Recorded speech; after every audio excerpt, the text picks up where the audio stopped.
Selamat pagi Pak, di sini kami dari kelompok Ranger izin memperkenalkan diri masing-masing. Perkenalkan, nama saya Gatot Nursyadian dari NIM 13S24015 dari Prodi Teknik Elektro. Perkenalkan, nama saya Fidelis Tuasidabalo dari Prodi S1 Teknik Metalurgi dengan NIM 22S24004. Perkenalkan, nama saya Desya Widianto dari Pendidikan Teknologi Komputer dengan NIM 433 Perkenalkan, nama saya Esperino Ribuan dari Prodi D4 RPL dengan NIM 41424050. Perkenalkan, nama saya Kairu Manera Simbolon dari Prodi Manajemen Rekayasa dengan NIM 21S24012. Perkenalkan, nama saya Isdalai Lai dari Prodi S1 Informatika dengan NIM 19S4025. Sekian perkenalan diri kami Pak, terima kasih. Oke, perkenalkan, nama saya Fidelis Tuasidabalo dari program studi S1 Teknik Metalurgi. Di sini saya akan menjelaskan soal proyek kami yang nomor 1. Di sini perhatikan manik-manik yang terletak dalam tongkat A, B, dan C. Kita hanya dapat memindahkan satu manik-manik dari satu tongkat ke tongkat lainnya. Satu kali memindahkan dihitung sebagai satu langkah. Tantangan di sini adalah berapa pemindahan yang dibutuhkan atau yang paling minimum untuk mengatur manik-manik pada gambar 1 di atas untuk menjadi seperti pada gambar 2. Di sini pilihannya ada 4, 5, 6, 7, dan 8. Di sini cara mencarinya adalah dibagi menjadi dua cara. Yang pertama, pada susunan yang diinginkan, manik-manik biru terletak paling bawah, maka 2 buah manik-manik kuning harus dipindahkan ke C, atau jika kita pindahkan ke B, manik-manik kuning akan menghalangi manik-manik biru. Jumlah perpindahannya adalah sebanyak 2. Kemudian, kita akan memindahkan manik-manik ke A sesuai urutan warna yang diinginkan, biru, kuning, kuning, biru, dan merah. Jumlah perpindahan sebanyak 5, jadi total perpindahan adalah sebanyak 7. Cara yang kedua adalah, menyelesaikan soal ini adalah dengan cara terbalik, karena manik-manik merah harus paling atas, maka harus dipindah ke C, berarti sudah pada posisi awalnya. Jumlah perpindahan di sini adalah sebanyak 1. Manik-manik biru yang kemudian paling atas dapat dipindahkan ke B, yaitu posisi asalnya. Jumlah perpindahan adalah sebanyak 1. Selanjutnya, manik-manik kuning semula pada A, dan manik-manik biru harus dipindahkan sebelumnya, sehingga manik-manik kuning harus dipindahkan ke C untuk sementara, atau jika dipindahkan ke B, manik-manik kuning akan menghalangi biru. Jumlah perpindahan sebanyak 2. Sekarang, manik-manik biru pada A dapat dipindahkan ke B, dan kedua manik-manik kuning dapat dikembalikan ke A. Jumlah perpindahan adalah 3, maka total perpindahan adalah sebanyak 7.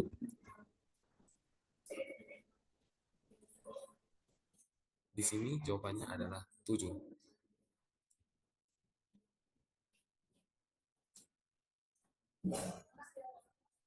Pilar compositional thinking yang ditemukan pada soal yaitu 1. Composition atau dekomposisi. Masalah dibagi menjadi bagian-bagian kecil yang dapat dipecahkan secara terpisah. Dalam hal ini, memecah masing-masing huruf, lalu dibagi ke dalam beberapa rumus. Yang kedua, pattern recognition atau pengenalan pola. Mengidentifikasi pola tertentu melalui jumlah huruf. Jika A tambah B, maka menghasilkan huruf C. Yang ketiga, abstraction atau abstraksi. Fokus pada informasi yang relevan saja, atau fokus hanya ke rumus gabungannya aja. Yang keempat, algoritma desain atau perencanaan algoritma. Setelah berhasil mengidentifikasi rumus yang akan menghasilkan huruf baru, maka kata tersebut siap untuk menghasilkan kata baru melalui rumus huruf yang sudah ditetapkan. Sekian penjelasan nomor 1 dari saya. Sekian, terima kasih. Del. Alasan saya memilih soal ini karena mampu melatih kemampuan berpikir logis, analitis, dan strategis dengan menekankan pada efisiensi dalam penyelesaian masalah. Soal ini sederhana secara tampilan, tetapi kompleks dalam proses pemikiran sehingga sangat efektif untuk mengasah kemampuan priorisasi dan pengambilan keputusan. Selain itu, soal ini relevan dengan prinsip STEM karena melibatkan pendekatan algoritmik yang sering digunakan dalam logika pemrograman dan pengaturan sistem.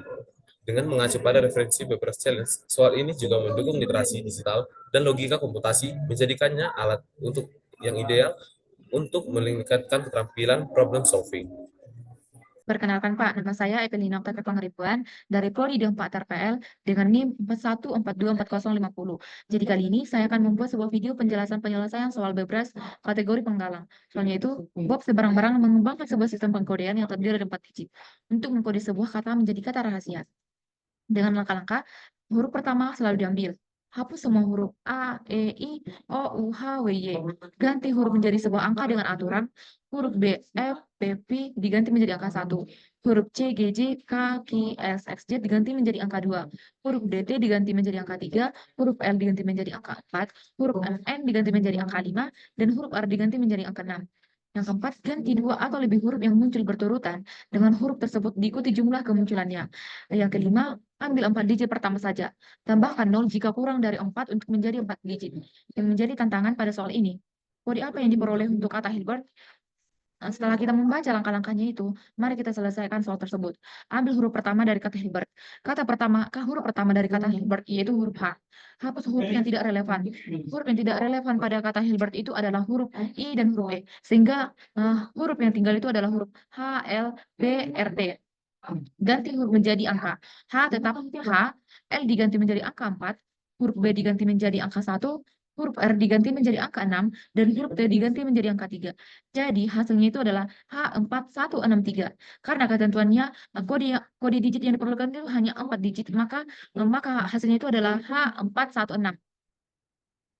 Pilar computational thinking yang ditemukan pada soal. Yang pertama dekomposisi. Contoh dalam soalnya itu langkah-langkah sistem pengkodian, yaitu dari langkah 1 sampai 5 menunjukkan adanya proses dekomposisi yang merupakan proses pemecahan sebuah masalah yang dari kompleks menjadi lebih sederhana.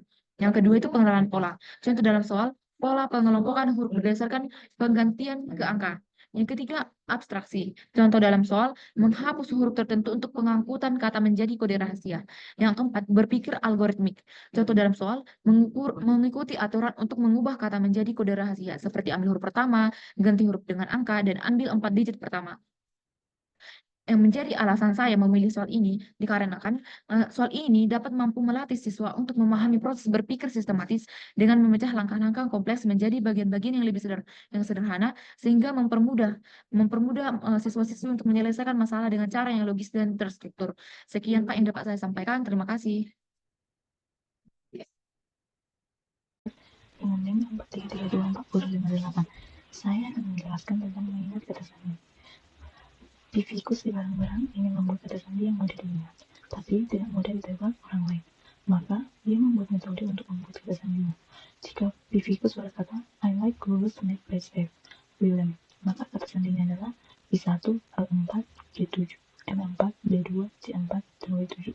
Tantangannya adalah menggunakan metode yang sama. Kata sandi apa yang akan diperoleh dari kalimat ini? I learn informatics from misalnya. Contohnya, misalnya, like memiliki huruf 4, yaitu huruf kapital, huruf awalnya adalah L. Goalless memiliki huruf 7, dan huruf awalnya adalah G. Saya akan langsung masuk ke dalam menjawab soal tantangan tersebut.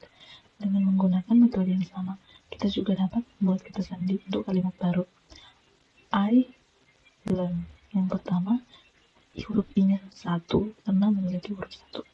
Learn itu memiliki huruf 5 dan huruf awalnya adalah L. Informatics itu memiliki huruf 11 dan awalannya I.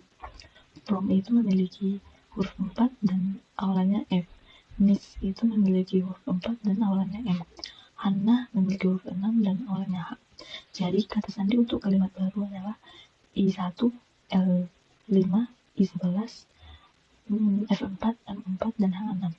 Perhatikan bahwa dalam contoh yang diberikan, huruf I, C, dan W keduanya dikapitalisasi dalam kata sandi. Ini berarti bahwa jika sebuah huruf dikapitalisasi dalam kalimat, itu juga dikapitalisasi dalam kata sandi. Oleh karena itu, huruf I, M, H juga harus ditulis dengan huruf kapital dalam jawabannya. Pilar computational thinking yang ditemukan pada soal ini yaitu decomposition, masalah dibagi menjadi bagian-bagian kecil yang dapat dipecahkan secara terpisah. Dalam hal ini, memecah kalimat menjadi kata-kata individu. Kedua, menghitung panjang setiap kata. Kedua itu pattern recognition atau pengenalan pola. Mengidentifikasi pola tertentu yang digunakan untuk membentuk kata sandi, yaitu mengambil huruf pertama dari setiap kata, menambahkan panjang kata setelah huruf pertama, dan mempertahankan kapitalisasi huruf awal sesuai dengan kapitalisasi dalam kalimat asli. Yang ketiga, abstraction atau abstraction. Fokus pada informasi yang relevan saja. Hanya huruf pertama dan panjang kata yang relevan. Informasi lain dari kalimat, seperti tanda baca atau spasi, diabaikan.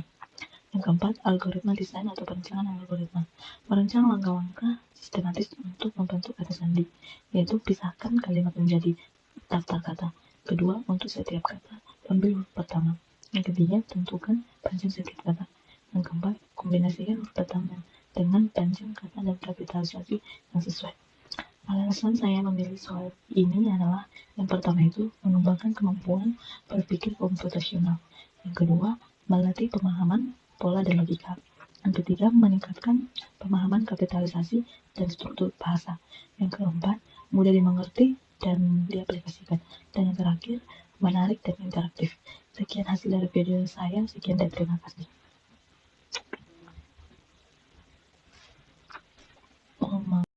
Selamat pagi Pak, perkenalkan nama saya Gatot Pusigian dari Prodi 1 Teknik Elektro dengan NIM 13S24015. Di sini saya akan menjelaskan tentang soal yang saya ambil yang akan saya bawakan di SMP nantinya, yaitu soal pesan rahasia.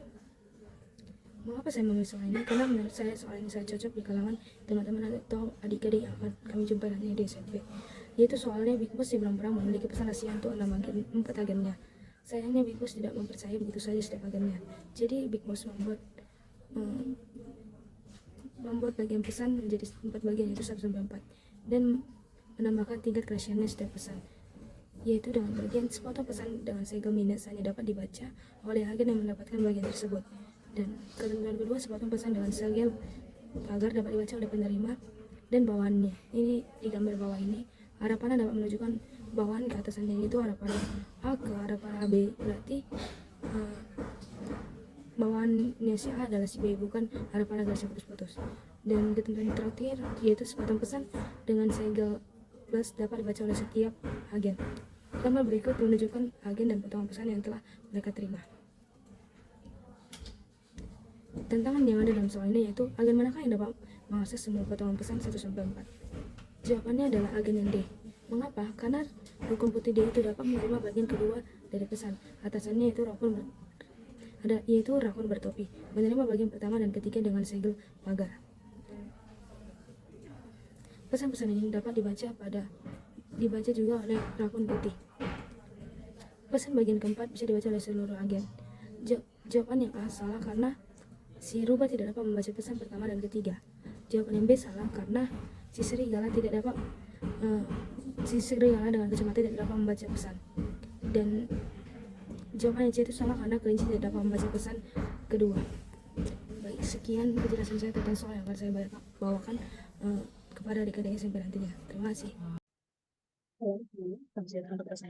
Perkenalkan bisa saya dulu dari pendidikan dulu dari Prodi Manajemen Dasar ini juga di sini saya akan membahas soal database untuk yang SMP. Atas dari soal yang saya gunakan adalah soal sonex. Di sini saya akan menjelaskan mengenai soal yang sudah saya gambarkan di layar. Di sini dijelaskan bahwa misalnya seperti itu. Jadi ABCD sampai Z itu memiliki masing-masing besar. Baik ke 1, 2, C3, C4, dan seterusnya sampai Z. Kalau misalnya kita akan menghasilkan baik itu yang ke 1 dan kalau misalnya 1 dan 1 masuk 2 yang itu adalah dari baru atau ini sini dua kita seterusnya. Lalu kan kita bisa mengucapkan sebuah bilangan yang dinamakan sebagai geser. Nah, dia menulis sebuah kata kemudian menulis sebuah kata lain yang menggesernya ke kanan sebagai sebesar bilangnya yang dibicarakan sebagai kata geser. Menjumlahkan kata semula yang kata hasil pergeseran pada setiap posisi. Nah, sebagai contoh, P ke A, P ditambah B ke A juga. Nah, untuk penjumlahan itu kita harus bergeser sejauh satu huruf ke arah kanan. Nah, di sini ada posisi D ke A, udah A juga. Nah, kalau bisa kita perhatikan, E itu dianggap sebagai angka 4 dan T itu sebagai angka 20. Misalnya dan huruf ke-24 itu adalah E. Seperti itu. Nah, seperti ini hasilnya. Dia akan membentuk suatu kata baru. Nah, di sini ada soal tantangan. Misalnya, yang akan mendeskripsi kata komputer menjadi kata codes SJGUMTLR. Jangan berapa kali dipakai berdasarkan kata sembilan. Jadi kita harus mencari pergeseran. Nah, kalau kita perhatikan di sini, itu huruf di depannya itu masih posisi yang awal. Ketika itu sudah di P dan S, di situ ada geseran sedikit. Nah, mari kita lihat jawabannya. Dan jawabannya itu adalah C. Nah, seperti itu saja cara melihatnya. Lihat angka berapa angka yang sama. Bukan yang sama. Nah, penjelasannya seperti ini. Itu transkripsi lebih panjang dari kata aslinya. Nah, kalau kata komputer ini dikarenakan kata yang dihasilkan tadi dan kata yang dihasilkan tadi itu 3 angka di depan masuk ini pun sama. Lalu itu akan menghasilkan bagian sendiri dari kata yang lain. Di sini E dan C akan menghasilkan teks. Jadi kalau dengan alfabet tadi, apa itu adalah 16, C kuadrat C akan menghasilkan angka 19 dan urutan alfabet ke-19 itu adalah X. Seperti itu. Nah, pihak computational thinking yang kita pakai saat ini itu adalah decomposition. Nah, itu ada cara masing-masing. Huruf lalu dibagi-bagi ke dalam beberapa rumus. Seperti itu. Lalu ada data condition, pola, mengidentifikasikan pola tertentu melalui jumlah orang. Jika A tambah B akan masuk ke C.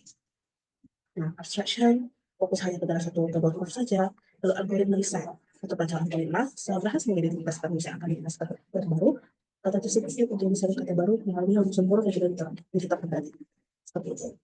Nah, alasan saya untuk menulis soal ini adalah soal ini sangat bagus untuk dimasukkan seseorang dalam berpikir mencari peluang baru. Misalnya menemukan pola atau menentukan suatu rumus terbaru. Itu sangat melatih pemikiran seseorang terhadap hal seperti itu. Ya, sekian dari saya. Terima kasih. Saya adalah sebuah pakai bola parkir pada bisa lihat apa yang dapat disebut pada klaim ini parkir depan dulu apa tidak perlu mundur atau mundur atau mundur terhalang dapat juga misalnya ada gambar atas sebelah tidak menaruh tidak dapat keluar kunci terhalang JP BM harus dari L atau A dapat keluar datang bola lain membantu lainnya tidak dapat keluar pilihan jawaban adalah A B C F G H I J K dan L. Sampai diminat ada bentuk I, pemilih terhalang ada bentuk N, jika tidak dapat mendorong bentuk N, supaya pemilih dapat menunjukkan mendapat parkir, maka mobil O harus bergerak ke kiri atau pemilih yang harus dorong ke kanan. Agar mobil N dapat berada di tempat parkir. Agar mobil lain yang dapat menjalankan tempatnya harus mendorong mobil A, D, E, G, dan Q dapat langsung meninggalkan tempat parkir. Mobil B, Q, F, G, H, dan L dapat meninggalkan tempat parkir jika mobil B, N, dan M konvensional yang dapat diperlukan pada soal adalah satu decomposition penjelasan hal pecahkan menjadi bagian-bagian yang lebih kecil seperti identifikasi hari terhalang siapa yang ada dalam atau urutan contoh soal mobil I yang terhalang oleh mobil A dan M mobil M juga harus dijelaskan dengan pemetakan ini di beberapa aplikasi supaya mobil I bisa dibuatkan. Juga penyitaan pola penjelasan mobil pada posisi mobil silinder menghalangi dan bagian samping tiba-tiba mobil di depan dan belakang. 3 abstraksi supaya informasi penting dan menyampaikan yang tidak relevan. Contoh pada soal informasi dan penjelasan. Terakhir ada pikir kalau mobil penjelasan juga pengetahuan logis untuk menggunakan yang harus dalam atau logis. Itu dalam soal mobil C terhalang B, dalam B maju agar B C